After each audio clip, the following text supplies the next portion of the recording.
ليه بتتعب من الناس بسرعة؟ وجودك وسط جماعة بيمتص طاقتك وبتحس انك منهك ومرهق، رغم ان اخوك او صاحبك بيحس انه بيستمد طاقته من القعدة مع الناس. ناس بتبقى في افضل حالاتها في التجمعات، وناس بتتبسط جدا جدا وهي لوحدها، والفرق ده مش اختيار، ده طبيعتك. السلام عليكم ورحمة الله وبركاته. عاملين ايه يا أصدقائي المميزين؟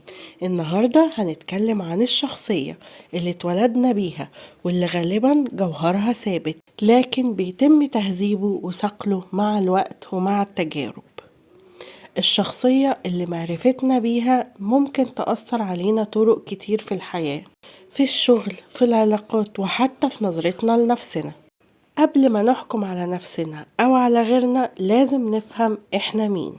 في تصنيفات كتير للشخصيات، لكن من وجهة نظري مقياس مايرز بريكس هو أكترهم منطقية وشمولية، أو زي ما بيتسمى MBTI. لكن قبل ما نكمل مهم نعرف إن ال MBTI مش تشخيص نفسي، هو مجرد أداة بتساعدنا نفهم تفضيلاتنا في التفكير وفي التعامل مع العالم. يعني ببساطة الاختبار ده بيقولك انت بتميل لإيه.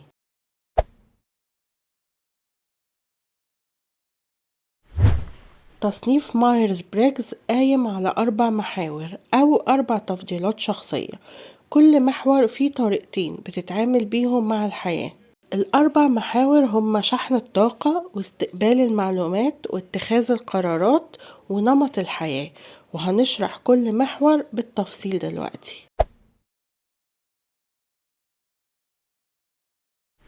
المحور الأول شحن الطاقة، extroversion الانبساط واختصارها E، أو introversion الانطواء واختصارها I. مفيش شخص انطوائي أو انبساطي 100%، لكن علشان نحكم على شخص بنبص على ازاي بيجدد طاقته. الشخص الانبساطي طاقته بتتجدد من خلال مشاركته مع الناس في الأنشطة الاجتماعية، بيحب الكلام والتفاعل والوجود وسط الآخرين. الشخص الانطوائي بيجدد طاقته في الهدوء مع نفسه، القعدة لوحده مش وحدة بالنسبة له، دي إعادة شحن.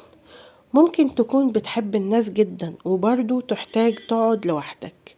السؤال مش بتحب الناس ولا لأ، السؤال الحقيقي بعد يوم طويل بتفصل مع الناس ولا بعيد عنهم. الانبساطي بطاريته بتتشحن وهو وسط اللمة والهيصة، لو قعد لوحده بيفصل. الانطوائي بطاريته بتشحن وهو في هدوء، لو قعد وسط دوشة محتاج يروح علشان يشحن لوحده في البيت.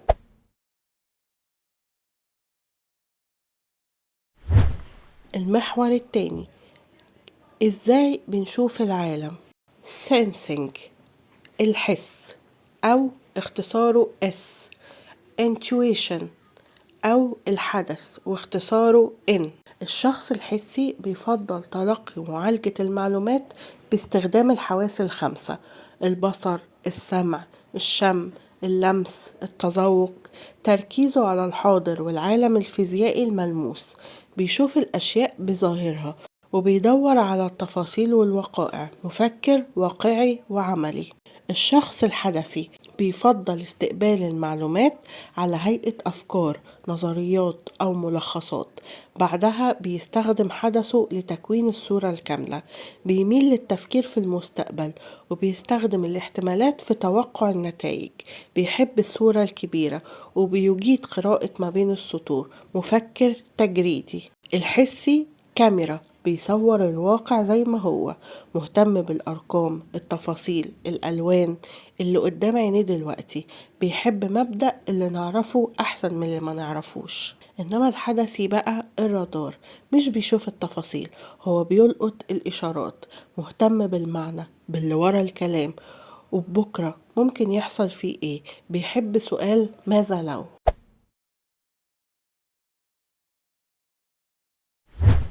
المحور الثالث إزاي بنقرر، thinking أو التفكير واختصاره T، feeling أو الشعور واختصاره F. الشخص المفكر أو العقلاني محايد نسبيا، لما ياخد قرار بيتعامل مع المشكلة بشكل غير شخصي، بيبحث في الحيثيات، النتائج، المنطق، القواعد المتفق عليها. بيؤمن إن العقل لازم يكون القائد الأساسي في اتخاذ القرارات.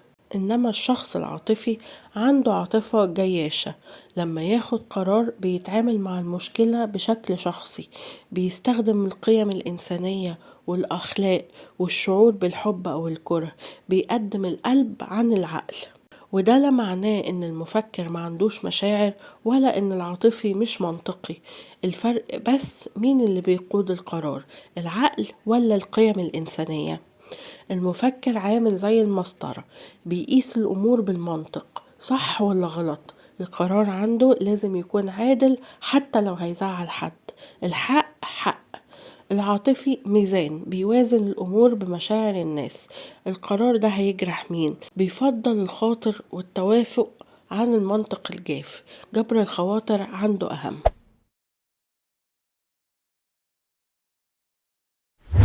المحور الرابع، نمط الحياة. judging أو الحسم واختصاره J، perceiving أو المرونة واختصارها P. الشخص الحاسم بيحب إن الناس والأشياء اللي حواليه يكونوا منظمين ومترتبين، بيحب الاستقرار والتخطيط واتباع الخطط بحذافيرها، بيحب إن كل حاجة معاد، ومش بيحب الأعمال المفتوحة. الراحة عنده في الخطة. إنما بقى الشخص المرن بيحب يسيب الخيارات مفتوحة قدامه، بيفكر بطريقة مرنة وغير مقيدة بخطة ثابتة، بيفضل التعامل مع الأمور وقت حدوثها، وبيجيد التكيف مع الطوارئ. لكن الالتزام بالمواعيد الصارمة بيكون تحدي بالنسبة له. الراحة عنده في الحرية. يعني الحاسم بتاع الجداول بيحب يخلص كل حاجة بدري، يلتزم بالمواعيد بالثانية. الارتجال بيوتره. المرن بقى بتاع سيبها لظروفها، بيحب يسيب كل حاجة لآخر لحظة، بيحب المفاجآت. لو مشي على جدول بيحس انه مخنوق. ولما بنضرب المواصفات دي كلها في الخلاط بيطلع لنا 16 شخصية، متقسمين على 4 مجموعات رئيسية، كل مجموعة فيها 4 شخصيات.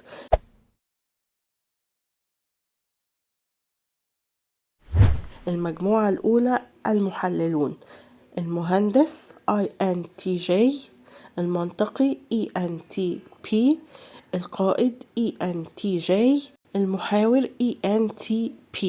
ودول انطوائيين أو انبساطيين، حدثيين وعقلانيين. الدبلوماسيين، المحامي INFJ، الوسيط INFP، البطل ENFJ، المناضل ENFP. انطوائيين أو انبساطيين، حدثيين وعاطفيين.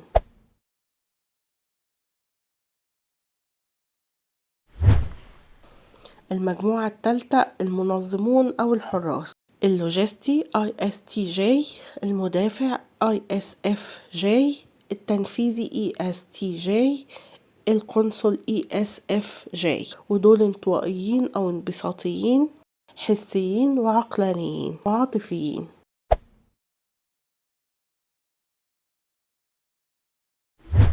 المجموعة الرابعة المستكشفون، الفنان المبدع ISTP، المغامر ISFP، رائد الأعمال ESTP، المسلي ESFP. انطوائيين أو انبساطيين، حسيين وعاطفيين.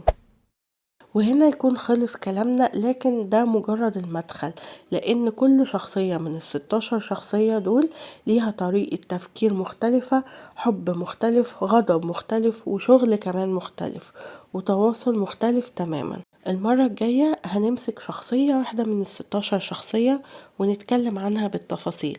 في الوصف أو في أول تعليق هتلاقوا لينك الاختبار المجاني علشان تعرفوا نمط شخصيتكم. قولولنا في التعليقات طلعتوا ايه، وهل توقعتوا النتيجة ولا اتفاجئتوا. وما تنسوش لو عجبكم المحتوى اللي بنقدمه دوسوا لايك واشتركوا في روكنوليدج علشان تكونوا جزء من مجتمع روك نوليدج المتحمس للمعرفة. أشوفكم الحلقة الجاية أصدقائي المميزين، مع السلامة.